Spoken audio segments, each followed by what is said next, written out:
François Desgrandchamps, professeur d'urologie, chef du service d'urologie de l'hôpital Saint-Louis à Paris. Et la prostate, c'est une glande qui est perforée en son milieu et l'urine passe à travers pour sortir. Et elle est située sous la vessie. La fonction de la prostate, qui est une glande qu'on rencontre que chez l'homme, c'est la reproduction. Ça sert à la formation du liquide séminal et le liquide séminal est évacué avec les spermatozoïdes pour la fécondation. Les facteurs de risque de cancer de la prostate, le facteur principal environnemental qui peut expliquer cette élévation du risque, c'est avant tout l'alimentation. Les autres facteurs sont l'âge. Plus on est âgé, plus on a de risque de cancer. Et l'ethnie et les antécédents familiaux. Si on a un cancer de la prostate dans sa famille, le risque est doublé.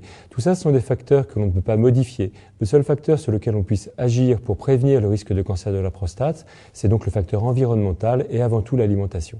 Pour les facteurs qui sont favorisant le cancer, les graisses saturées.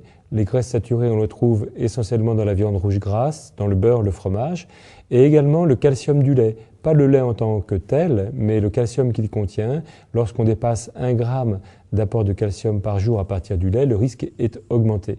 À l'inverse, il y a des facteurs protecteurs vis-à-vis du cancer de la prostate qui sont les poissons gras qui apportent des acides gras polyinsaturés en oméga 3 qui sont assez populaires actuellement.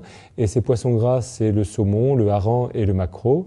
Et puis l'autre facteur très important sont les fruits et légumes qui apportent des antioxydants. Les antioxydants les plus puissants en matière de prévention du cancer de la prostate sont le lycopène et les polyphénols. Le lycopène, on le trouve essentiellement dans les tomates et dans la pastèque.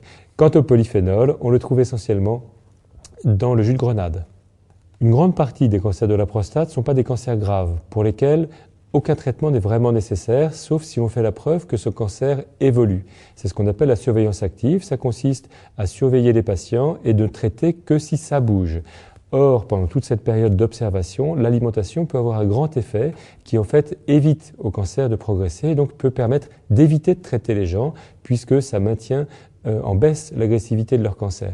Donc en fait, l'essentiel des données que l'on a sont des données d'épidémiologie clinique, c'est-à-dire des groupes de patients que l'on observe et à qui on demande ce qu'ils mangent.